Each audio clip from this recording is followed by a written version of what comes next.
My name is Mike Harris. Some people know me as Mitch. I was born in 1955, 70 years ago. Although we were living in New York at the time, I was born in Passaic, New Jersey. And for most of my life, Passaic, New Jersey was my residence. We lived in New York for quite a few years and then moved back to New Jersey. My maternal grandparents lived in New Jersey. My paternal grandmother, my grandfather was deceased, lived in New York and actually lived in the Baruch housing projects when I was a young kid. And I live in North Jersey now and have lived in the metropolitan New York area for most of my life. Went away to school for a few years, but always came back. And I guess I'm a product of Metro New York. My general upbringing is like many of my generation who came from a second generation Jewish background. Most of our families started out working class. Many of our families were poor.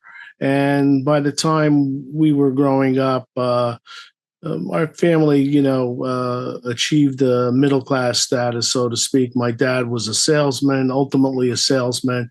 For much of his life, he was a garment worker.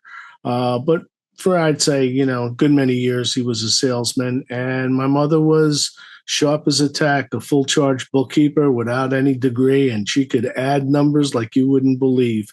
My parents were very instrumental in my life, as were my maternal grandparents. My paternal grandmother died when I was pretty young, and that was pretty tragic because she was very poor, and she died basically in I think it's called Kingsbrook Medical Center now. I think it was Brooklyn Jewish in the poor people's ward, and no one should ever know of that. You walk in, it smells horrible. People are in such pain, and they have minimal care. But in any event, my paternal grandparents were very kind, very generous. They were also from Europe. They came from Austria. They came from the Austrian-Hungarian Empire. My father's side from White Russia. My parents were very loving. They were very giving, and I thank them very much for the good things which they gave us. I don't necessarily mean the material things. I mean values, how to deal with people, how you want to be treated. And, my dad used to say, treat people the way you want to be treated. And I hope in my years, I've mostly been able to follow through on that. Growing up, we can't say we were religious, but we were religious to the extent that Hebrew school was important. My father only had an eighth grade education, so any kind of education to him was important. And I'm sorry, I more or less failed in that regard. Hebrew school was not my thing. High school and junior high school were not my thing.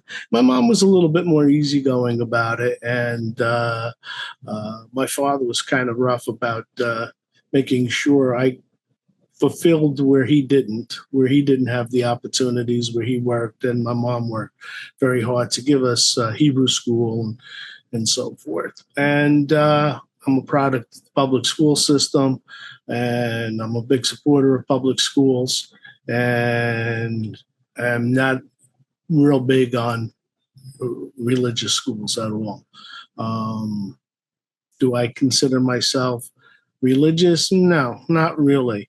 Do I respect where people came from in terms of, mostly the Jewish radical traditions, I think I relate to more. And it's really Yiddish speaking as opposed to religious. I'll get into some of that a little later on. But my parents tried to lay that basis. And again, they were very kind people. while my parents were not political, while our family per se were not political, they were political. They were products of the Depression, and that had a bearing on how they saw certain things. I would, in short, they were primarily liberal Democrats of the New Deal-ish era, but I would say my father became much more of a Cold War Democrat, and my mom just went with the flow, and she didn't like anything Republican. And Nixon, of course, she did not like, and and politics was always a subject at the dinner table, for the most part. And I had an uncle who was involved in local politics, and made me very, very cynical of local politics at an earliest age. Why? Because he would say, "Yeah, you come out, get your friends, those, the parents, to vote for us, and I'll get you a summer job, and in the parks department, something like that." And never did. He's full of shit, and I found that, part of my language, and I found that that was the political norm. You scratch my back, maybe I'll scratch yours. And it gave me a healthy cynicism of party politics. But I'll roll back a little bit earlier. When I was growing up, the Vietnam War was on, the civil rights movement was on, and the general peace and freedom movement was on. I guess I must have been about 13 years old or so when I went to my first anti-Vietnam War protest, and it just snowballed from there. From 13 straight on through to 70, I've been engaged in one way, shape, or form. I can't say it as a 13-year-old I was, very astute, but you had, by the time, I'd say a year or two after that, you had Resurrection City, the Freedom Marches in Washington, D.C., and those were very instrumental. We had TV, we had black and white TV, but you saw the images of what was going on around you in the world. And because politics was discussed at our dinner table, I kind of had a little sense of things. And moving forward to Resurrection City, it was a huge, was a shanty town in Washington that I guess it was Southern Christian Leadership Conference, I believe, organized. And it was important because it raised the issues of racism and of poverty. Racism against Black and Latino Americans, poverty for all Americans, particularly African Americans, but it tried to bridge the gap between white and Black. And that was very important. And I didn't realize how important it has been throughout the years. That was one of the starting points. Fast forward, as I got a little older, I think I was 14, 15 at the time, participated in anti-war demos, became a little bit more conscious, tried to read a lot. And Vietnam War was important. The struggle for African-American, Latino freedom was important. And those were our exposure, at least, were the Black Panthers, the Young Lords, and of course the Christian left, but that was primarily around Martin Luther King. They all three were very different, but they all had an influence on some of my thinking. When did I first become exposed to anarchism? Not really sure. I was thinking about that. What year? I was probably a big adult of about 16 at that time. I saw something, and it was, I think it was from the Yippies. And they said something about anarchism. And so that made me curious. And my first exposure was on the cultural side to what what people said anarchism is. Everybody would say, I'm an anarchist, Black Flag, this and that. It was much more cultural than it was political. By the time I was a senior in high school, there was some exposure to SDS, but SDS at that point was already a front for progressive labor and not much of interest to us in high school, or to me personally. I'll never forget, I wore a button that was that I had no idea it was a SDS button, and a friend went to me with a piece of with a cigarette and put it in the bunch. You don't wear that. That's like, there's like Stalinist or something. I had no clue what he was talking about. Little did I know, when I went to an anti-war demonstration, sorry about that, I was given a newspaper. Newspapers, freebies were very important in anti-war demos and all demos. It was also, a light opening into various political ideas and ideologies. So I got a newspaper, and there was a headline: building socialism in Siberia. Now, mind you, at that time, Siberia was like the penal colony of the former Soviet Union. And I couldn't imagine, wow, what was this insanity all about? To me, it was insane. So I started doing a little bit more homework, and said, now this politics isn't for me. I still didn't really know who I was politically, or what the world would be, ideologically. Then I saw anarchism once again, anarchism here, anarchism there, again primarily on the cultural side. Then I saw in a couple of years after that, I think maybe it was my senior year of high school or thereabouts, so about 73 or so, I saw a mention of anarchists and anarchism in, I believe it was the War Resisters magazine. Our public library was a treasure trove of radical publications. Okay. And so I saw a mention of it, and then there were some addresses. So I wrote to whatever addresses. This is a time before email, so you had to have a 6-cent stamp or whatever. You actually had to write it. And I got in contact with some people who said they were anarchists. And one of the, fast forward a little bit, one of the earlier groups that was specifically anarchist that I got in touch with was the Social Revolutionary Anarchist Federation, SRAF. I think one or two of your other interviewees may have mentioned it. Well, SRAF was quite interesting in the respect that it was, they put out a bulletin, which was just a hodgepodge of everything. It was, what it provided, though, is contacts, real people. Up until that time, I don't think I met anybody who was an anarchist. And so then the SRAF bullet, they put out a bulletin called the SRAF Bulletin, and that was my entryway into meeting others. And by the time I was done with high school, while I was in high school, I had to register for the draft. The draft was still on, but it was at the, I don't think they weren't taking people anymore, but you still had to register.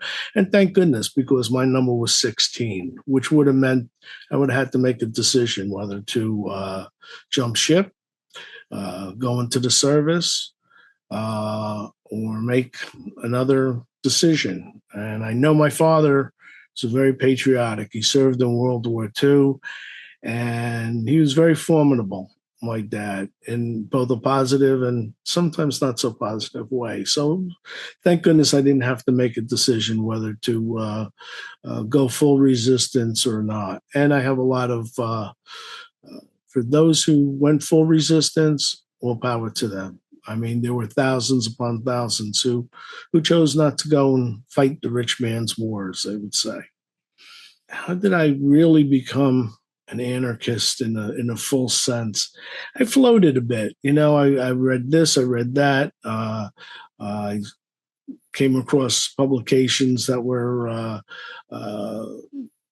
that I didn't care for were mostly Stalinist publications. Didn't particularly like what they had to say. I had a friend in high school whose parents were in the in the Communist Party.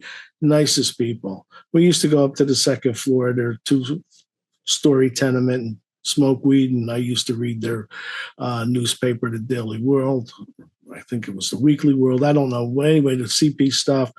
Would go to some political demonstrations against the war with them, but their politics, their style of politics, were both old and bad.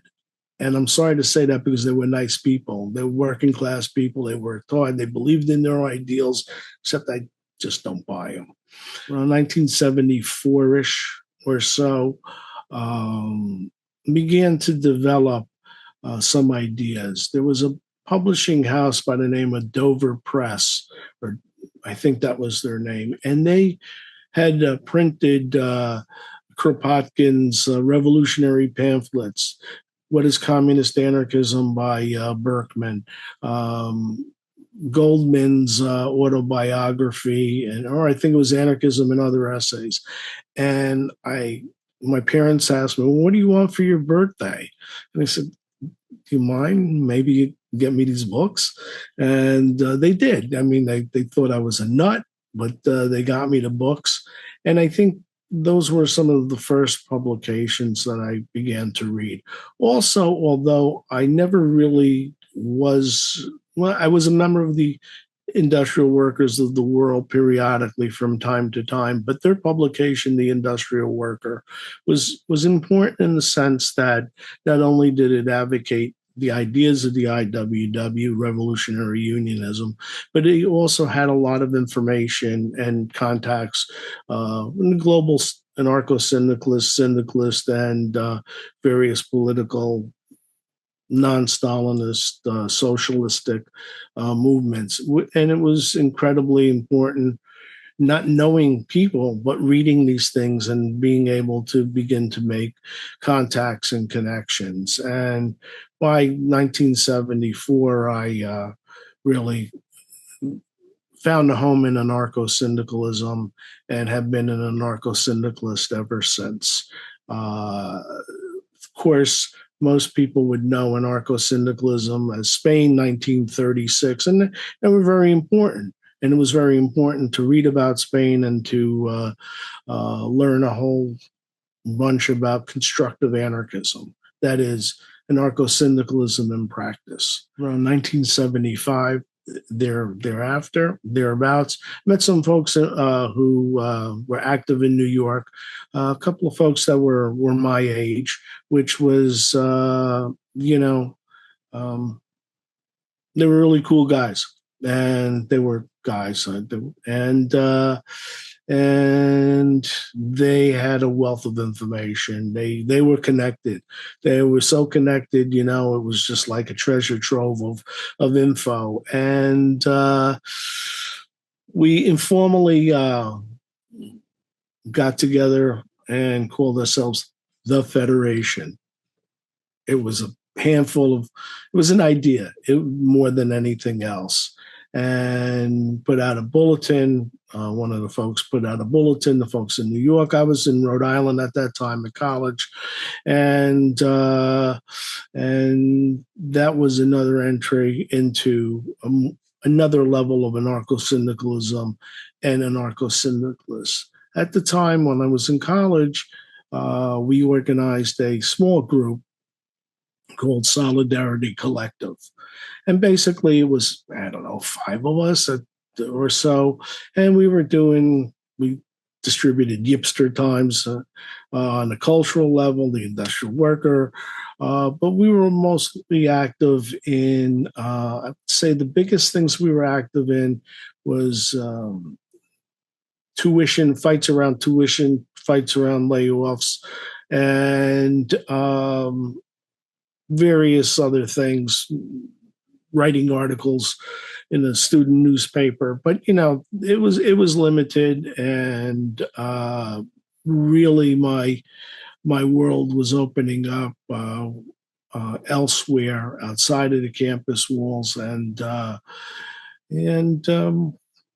again, meeting folks in New York, developing contacts with the global anarcho-syndicalist movement, meeting folks through SRAF, meeting people who I felt more affinity towards in the U.S. and Canada, and those folks were really people who believed in class struggle, anarchism, in anarchist organization, and the idea that the revolution began at the means of production. Not It's kind of like it's not very a good summary of that, but we believed in the class struggle as the primary form of struggle, whereas others felt it may have been cultural or artistic or otherwise. And so began to develop a smaller network of contacts and friends.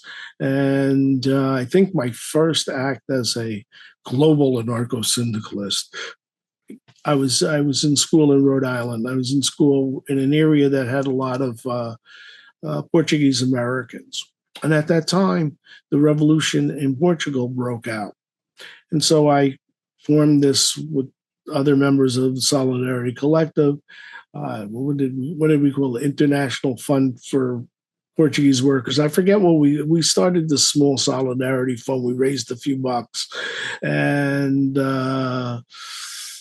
it didn't really go anywhere. But it was my first real experience at trying to organize a solidarity campaign and a fundraising campaign. It was nominally, the fundraising was a failure, but it was a wealth of, I learned a lot from it. So I would say that the really transformational time period,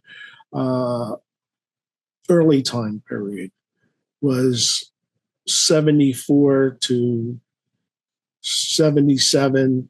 And that's when I developed a whole network of friends who were active elsewhere. And it was also a time period where elements within both the anarchist movement and the former, how shall I say, left Marxist movement were also moving in certain libertarian directions. For example, you had people who were in the former members of the Socialist Labor Party who broke from the dogma of Daniel de Leon and moved in a libertarian direction.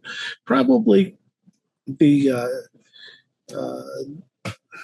were a number of little grouplets, and they probably needn't have to go in it, but there were also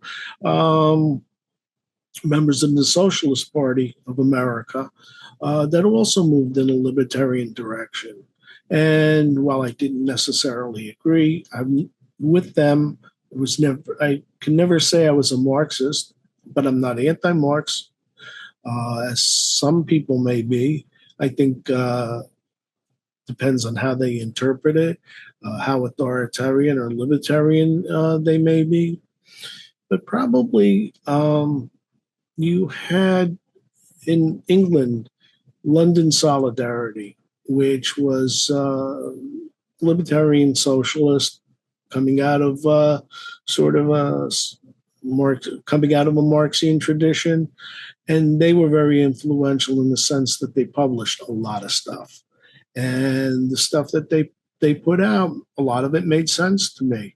Didn't necessarily mean that I accepted their, belief in Marxism, but they had a very good critique of a number of things, and they published all the time.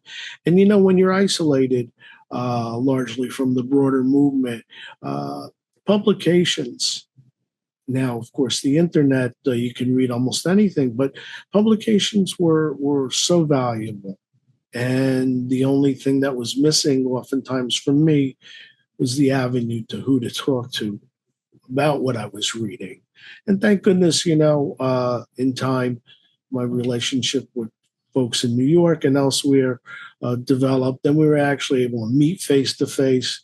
Again, this is all pre-internet. This is all, if you made a call from Rhode Island to New York or vice versa, it cost money. It wasn't like your cell phone where you had these plans. So everything, when when you're low budget, every penny counted. So towards 78 thereabouts, there was I believe it was 1978, maybe 1977. I went to a Social Revolutionary Anarchist Federation conference in Wisconsin, Wildcat Mountain. It was everything but. It was wild. I mean, you had every tendency there, and some people I just couldn't. Were way far out from me, and there were others that we shared similar ideas. And one night after a roaring bonfire and lots of Jack Daniels going around, following morning, all these people started coming over to the sleeping bag where I was. And my kids see this. Yes, I was hungover. And we started talking about the formation of a new organization, the anarchist communist tendency within SRAF. There we were. I wasn't even out of my sleeping bag yet. And we were talking about this. We formed this anarchist communist tendency, ACT, and it was successful to a certain extent. And there's some very good people in it, and some people that we were able to maintain relationships for many years. The idea was to try and pull the SRAF into a more cohesive, unitary body, as opposed to what we call synthesis, a catch-all body of anyone who calls themselves anarchists. And there were some really odd people in SRAF, and we ultimately went. It didn't work. The ACT within SRAF didn't work. We went off to form the Anarchist Communist Federation of North America. I don't know. We had about a dozen groups, maybe, and we were organized around three, as I recall, three basic principles: anarchist communism, as defined by Kropotkin, anarcho-syndicalism, which actually created many debates and discussions and splits over what was anarcho-syndicalism, and anarcho-feminism. And the ACF existed for a while, published the newspaper, The North American Anarchist, and another newspaper thereafter, after the split, called Strike. I think Strike was published a little bit before the split. I will tell your viewers that both of these publications are online, and you can find them at LibCom. Treasure trove of information. But ultimately there was a split within the ACF, and again, it did focus around a number of things, but the one ideological split was over anarcho-syndicalism. Some said it has to be IWW, others said no, and we really never could be. The IWW was part of it. Independent unionism was another part, and those who were working whose jobs were organized by other unions, yet developed some sort of way of dealing with that as anarcho-syndicalist. And I think sometimes, for as much as anarchists say that they are like free and liberated, they are some of the most uptight people I've had to deal with organizationally. I'm not to say that there haven't been times where I've been that way, but when you deal with people and you deal around issues that everybody's experience at that moment is somewhat different, you have to try and find a way, a principled way, a constructive way, a comradely way in which to deal with those differences, and in which to try and integrate to the best of one's ability those different tactics and formats and where people find themselves in their own work workplace and work life. That split in the ACF, it sort of set a bad tone for some of our relationships to this day. And there are people out there who, harbor really harsh feelings. I think my comrades, sorry, just stop myself a second. In New York, in 1978, we had formed a local group called the Libertarian Workers Group. It was started out as two of us, and then later became a few other people. Some of those other folks were members of the group called the Workplace Organizing Committee, who put out Against the Grain, which was it was a dynamite publication. And I don't know if that's online, but it's worth reading. There were folks who came out of different libertarian traditions and got together primarily around the New York City fiscal crisis and published a publication. So we formed the Libertarian Workers Group. Libertarian Workers Group was a member of the ACF. And unfortunately, we were the first group to leave the ACF. I say unfortunately for the following reason.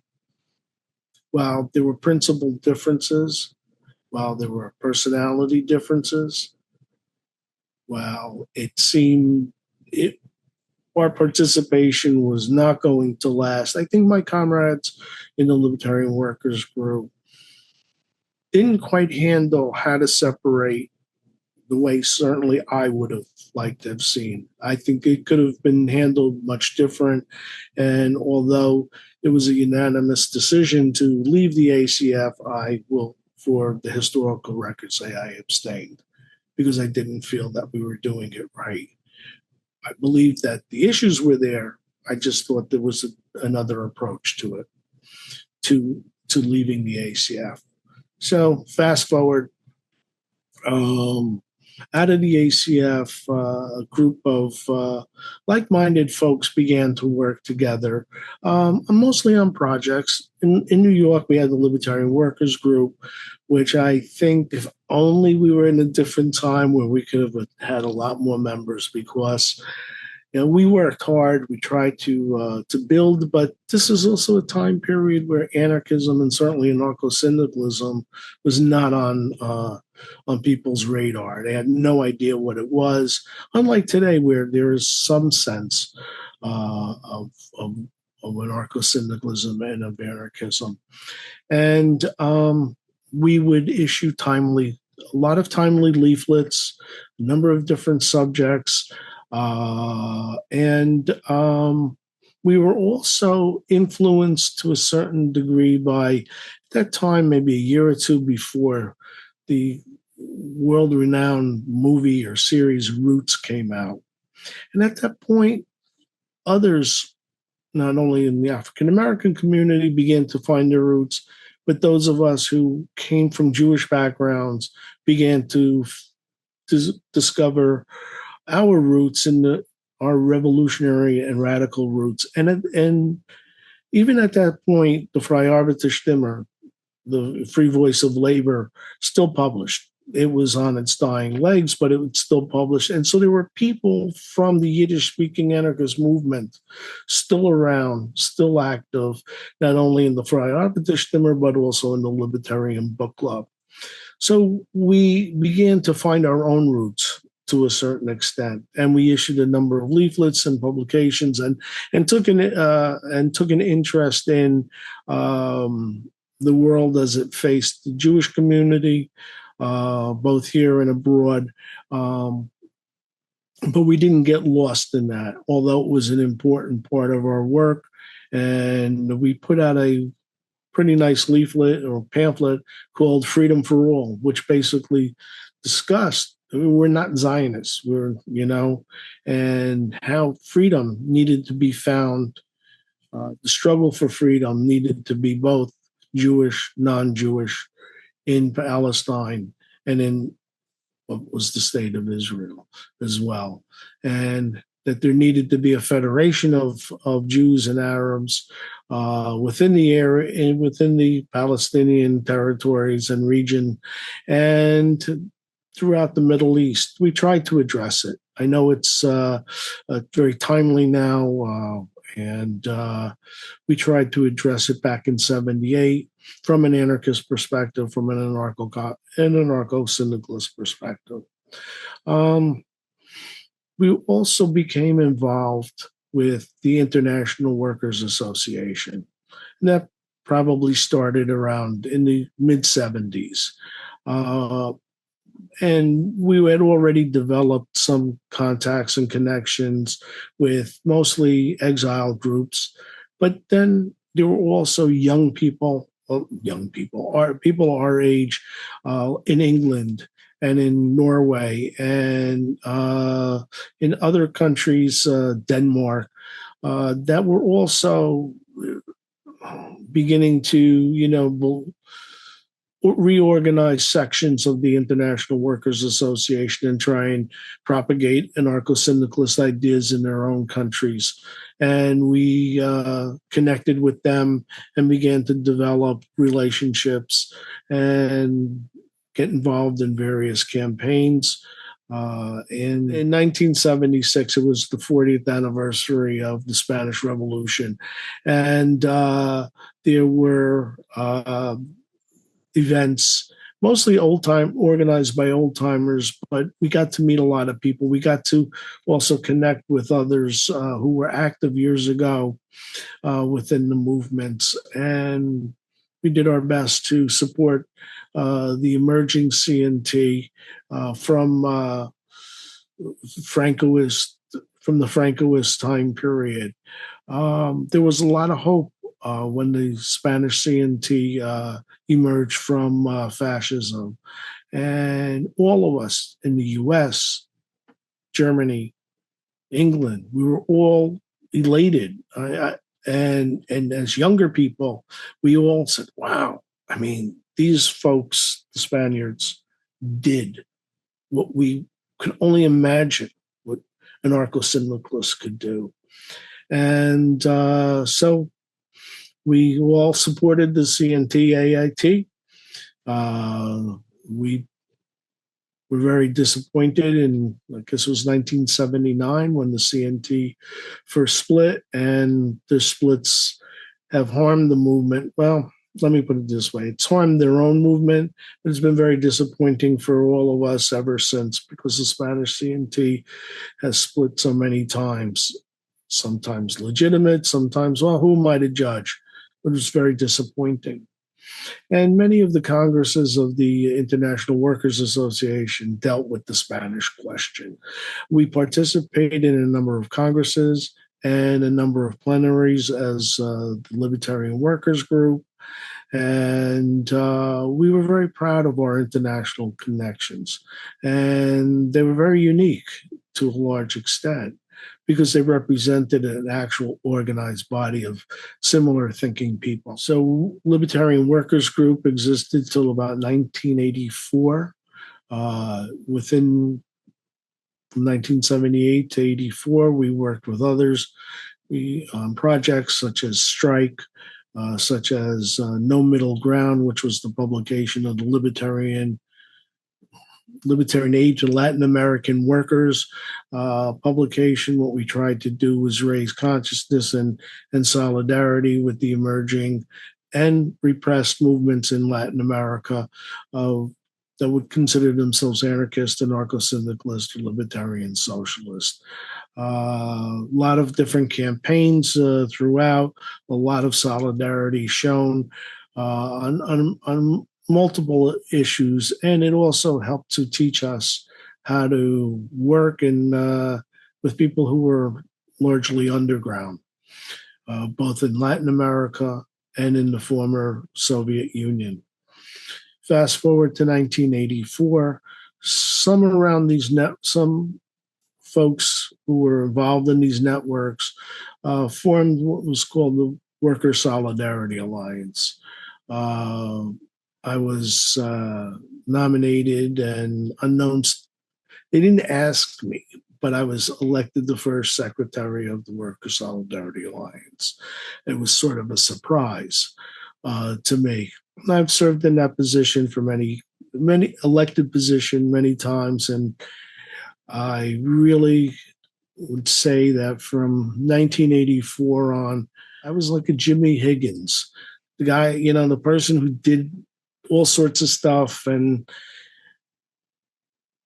I'm very proud of all the work that I did. And I think we all have our own egos, and I think that we all like to think we've done big stuff.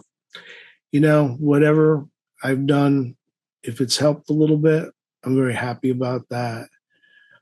Happy in all the campaigns that we worked on. We worked on campaigns, be they strikes here, be they strikes in the US or in Canada or globally, be it reaching out to developing the first relationships with the Awareness League in Nigeria and going on to really working with them and supporting them. And the Awareness League was the first IWA affiliate in Africa. And although that didn't work out, I'm very proud of that work. We worked hard. I remember there was some Awareness League political prisoners that were swept up by the military government at that time. And we were able to get 2,000 signatures globally in support of their release. Now, maybe that doesn't sound like a lot. Remember, this was pre-internet. All of this was done via mail. All of this was done stuffing envelopes and writing letters and so on and so forth. And we're very proud of the fact that we were instrumental in helping our comrades in Nigeria move towards an anarcho-syndicalist view. Also, I know for me was the helping the folks of the National Garment Workers Federation in Bangladesh.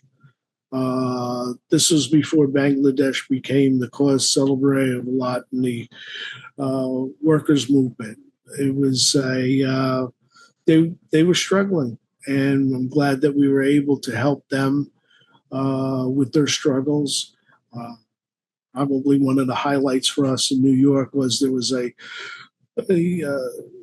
company, the Titus Fabrics or Titus Apparel, I forget the name of it, that the Bangladeshi comrades were on strike against. And we got them, that is Titus, not to purchase additional goods from Bangladesh until the struggle was over in Bangladesh. We tried to reach out globally as well as domestically. And I think that we really worked hard with our solidarity campaigns. We took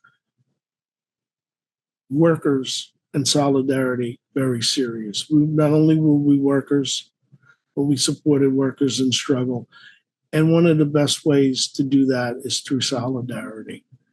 In our own lives, in the early years, we took on a view that the struggle is on the shop floor, and many of us took different.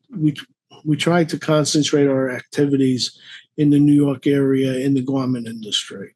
We tried to form this big-sounding name, Needle Trades Workers Action Committee. It was just a few of us. We did some stuff. We tried to reach out. We put out some leaflets, but we believed that how can we best concentrate our activities and reach what was a significant number of workers in metropolitan New York area at that time with anarcho-syndicalist ideas. We did that for quite a few years. And again, going back to what anarcho-syndicalism is, it's really the struggle on the shop floor, not parachuting in for summer and, doing a short gig. We were into it for the long haul, but with many things, some of our comrades drifted away.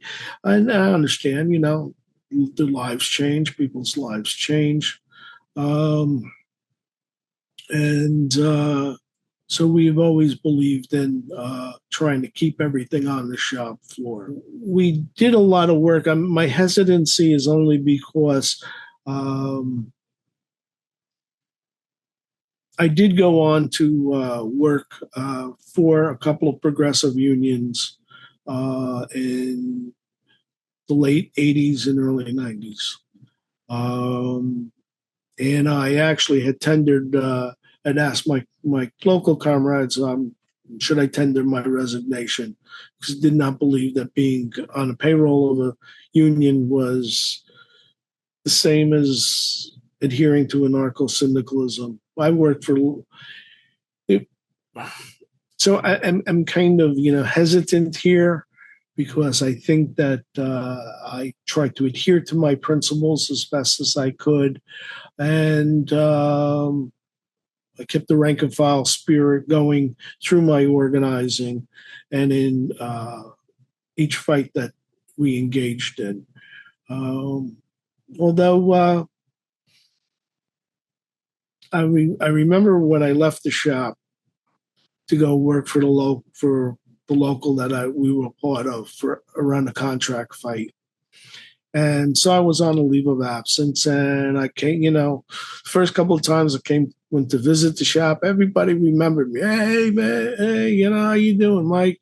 And then when my time was up working for the local and I came back to the shop, my colleagues, my workmates, mostly Puerto Rican, African American, Haitian, couple of us, white guys, they couldn't understand why I came back to work. To them, it was like a failure, that I had failed. So to them, they saw me going to work for the local as a step up. And for me, step back into place was coming back to the shop. That was the place where the struggle is. That's the place, not just organizing a contract for multiple shops that belong to our local. And there was another guy who filled in for me. And it was a Haitian American guy. And I said, you know what? It's time for me to leave the shop. He needs the job more than I. I think that people don't really understand what I've been trying to say all those years I was working here, what anarcho-syndicalism was, trying to put it into practice. And so I left and I went to work for the local for a little while, and I moved on. And I worked in the industrial sector for another union during the crises of the 90s, late 80s, where the bosses were just like closing plants left, right, and center, demanding wage cuts and having to fight to keep the factories open and maintain our dignity throughout. And then I went on to work for a local progressive healthcare union. And then in 1994, unfortunately, my father died suddenly. My father was a one-man operation. He sold tombstones. Hence, I sell tombstones. He worked hard, and that was his dream. And I don't know, for some odd reason, became my dream. Not really, but I did it, and I still do it. All the while, maintaining my political activity, maintaining my involvement within the movement. And there were days where I would work my regular job. I would do a lot of work for WSA. And then our kids came along, and it was a father. So there were days that were 14, 16, 18 hours of just being awake, doing all those things. And I have no regrets. I think that the time that I've put into the movement I hope someday to write something that's a little bit more formal, a little bit more descriptive than my rambles here. And I hope that the effort to make people's lives and the world a little better, um, I hope it pays off. I think it does. I've met a lot of marvelous people, wonderful people. I've met some real bungholes. And I just think that, we still have this fight to win, that regardless of how, beaten up, kicked around, misunderstood, um, we may be, our ideas are still to be achieved, and that we still have a lot of work to do, and that there are a lot of people doing the work. And I hope, as I enter my 70th year, I hope to keep on kicking as long as I can with the movement, because anarcho-syndicalism has been my political life. It's been my political home. And I think that whatever we can do to try and I'm no longer a member of WSA. So whatever I can do and help others to do to try and bring out the ideas and build movements, I'm going to do. You know, I will do it quietly. I will do it the way I've done for many years. Do the work. You say you're going to do something, do it. Get your hands dirty. Don't pontificate or don't commit, but do the work. And there's a lot of work still to be done. And I hope that I'll be able to pass along something to a younger generation. You got to live it. If you're in it, you got to live it. That's all I can say. It's not like a hobby. Um, it's not something you pick up and put down. Yeah, sure, people go through changes in life. Sure, life has many different, ups and downs and bumps. But if you commit to it, stick to it, and also show some decency, show some humility towards others within your movement, and even sometimes with people you disagree with. You know, I guess it was my mother used to say, you get more with sugar more with honey than you do with. I forget what she said, but anyway, basically, it doesn't hurt to be comradely. It doesn't hurt to be nice. Now, not everybody deals that way, but if people think that you're talking to them as human and not that you're trying to beat them up with your ideas or your rhetoric, which many people do, or that you're nasty in your approach, maybe they'll listen. Maybe you change an idea here or there. Nothing's guaranteed, but the struggle continues as the rhetoric goes. And on that, I thank you for giving me these few minutes to ramble.